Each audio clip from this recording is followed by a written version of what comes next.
श्री स्वामी समर्थ आणि तुम्हा सर्वांचं माझ्या YouTube चॅनलवरती स्वागत आहे। सो मी आज बनवते पराठा, आलू पराठा याची रेसिपी ती तुमच्याबरोबर मी शेअर करणार आहे। मी कशी बनवते तर आणि असंच मी ठरवलं की मी 7 दिवस वेगवेगळे पराठे बनवणार आहे। पराठ्याची रेसिपी बनवून ती तुमच्याबरोबर शेअर पण करणार आहे। आणि मी असं का ठरवलं की मी पराठे रेसिपी बनवून तुमच्याबरोबर शेअर करायचं, कारण की जेव्हापासून मी ब्लॉग बनायला स्टार्ट केलं तेव्हा माझ्या एका फ्रेंडने मला सजेस्ट केलं। मी तिला असंच बोललेली की अजून काय काय मी केलं पाहिजे, तर ती बोलली की तू पराठे छान बनवतेस तर त्याची रेसिपी तू शेअर करू शकते सगळ्यांबरोबर। तर मी आज पहिले घेतले सगळ्यांची फेवरेट आलू पराठा कसा बनवायचा यासाठी। तर चला बघूया मी कसा बनवते आलू पराठा। बनवण्यासाठी आपल्याला एवढे सर्व व्हेजिटेबल लागत आहेत। तर ह्या अगोदर मी सर्व स्वच्छ धुवून घेतले सर्व व्हेजिटेबल। आणि हा एक कांदा जो कट करून घेतला, हा मीडियम साईजचे 2 कांदे आहेत। आणि इकडे आपण हा घेतला मी कढीपत्ता स्वच्छ धुवून घेतलाय। इकडे आहे थोडी कोथिंबीर आणि ही मी मिरची घेतली आहे, ही अर्धीच मिरची कट करून घेतली कारण ही खूप तिखट आहे। जर तुम्हाला जास्त तिखट आवडत असेल तर तुमच्या चॉईसनुसार तुम्ही जास्त किंवा कमी ही टाकू शकता। इकडे आहे आलं आणि लसणाची पेस्ट आहे, एवढंच घेतले मी ह्याच्यामध्ये।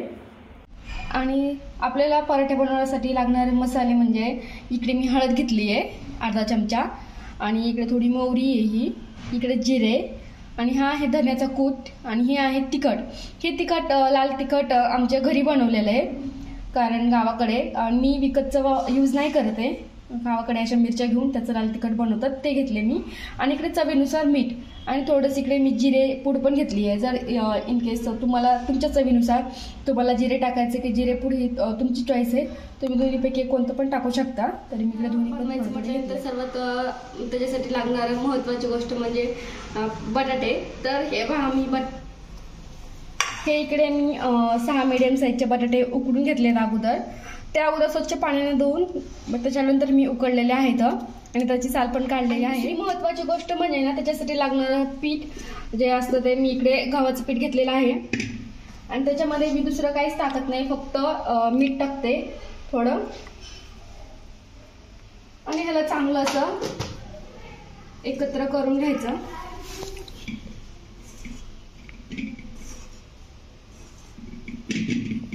पाणी टाकून ह्याला मळून घ्यायचं।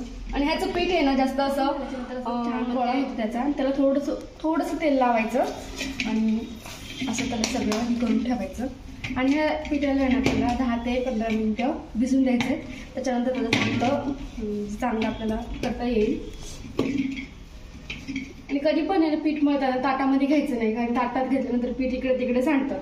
त्याच्यामुळे माझी ही स्टीलची कढाई आहे आणि मी कढाईमध्येच माझं मी पीठ भिजत असते, असं ठेवले। आणि पीठ भिजून झाल्याच्या नंतर मी असा झाकणाचा एक डब्बा आहे माझ्याकडे, याच्यामध्ये ठेवून देतो असते। ह्याला 15 मिनिटं साईडला ठेवू आपण। ठेवले तोपर्यंत आपण सगळं आपला जो पराठ्यामध्ये आपण जे स्टफिंग असतं आतमध्ये भरायचं त्याचं आपण आता करणार आहोत। चला पाहू।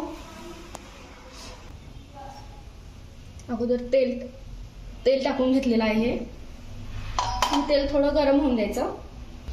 तेल थोडं गरम झालं की त्याच्यामध्ये आपल्याला थोडी मोहरी आणि जिरे घालून घ्यायचे, आणि तेवढे झाले की त्याच्यामध्ये कढीपत्ता, कांदा पण लगेच टाकायचा,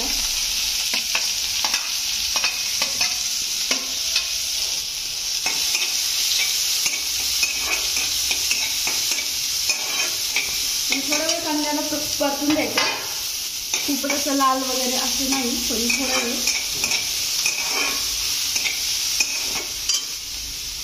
ब्राऊन कलरचा कांदा झाल्याच्या नंतर त्याच्यामध्ये ही आलं आणि लसणाची पेस्ट पण टाकून घ्यायची आहे। आणि माझ्या लक्षात नव्हतं राहिलं, मिरची पण टाकली मी कांदा टाकल्याच्या नंतर लगेच, ते मी तुम्हाला सांगितलं नव्हतं। आणि काय आहे का हळद मीठ चटणी हे सगळं मी ह्याच्यामध्ये टाकून घेते। थोडा वेळ असं फ्राय करायचं, त्यांना मसाले चांगले असे परतून घ्यायचे थोडे, आणि लगेच बटाटे पण टाकायचे। तर बटाट्याचं काही मॅश करायची गरज नाहीये, हाताने असं एवढे बटाटे चांगले उकडले की त्याला असं हातानंच आणि सर्वात लास्टमध्ये कोथिंबीर घालून घ्यायची आहे.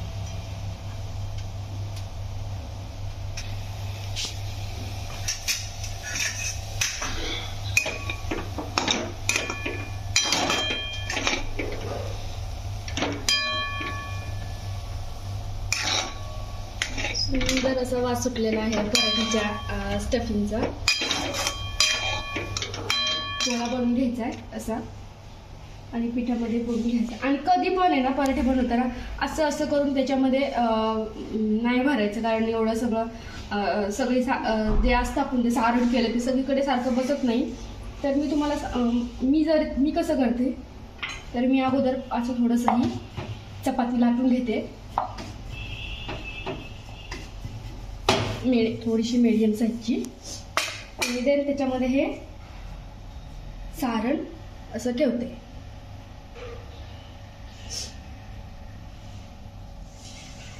आणि देन मग त्याच्यात त्याला असं आपण घडी घालून त्याचा एक गोळा बनवून घ्यायचा. आपल्याला ते उंडा असतो तो वाला.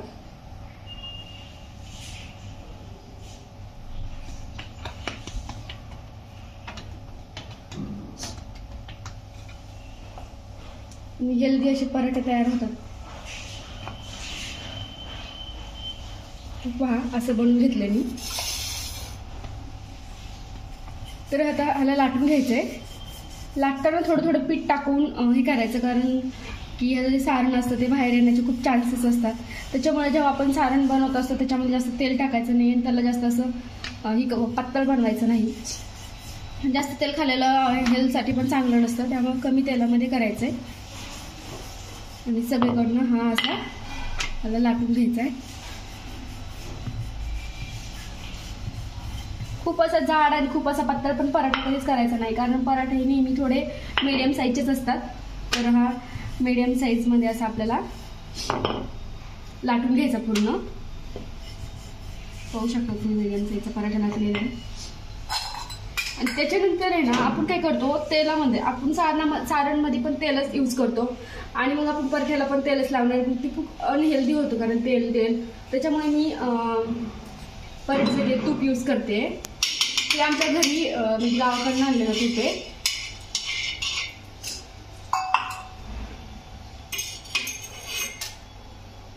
सो आता हा पराठा आपल्याला असं करून त्याच्यावरती टाकायचा आहे.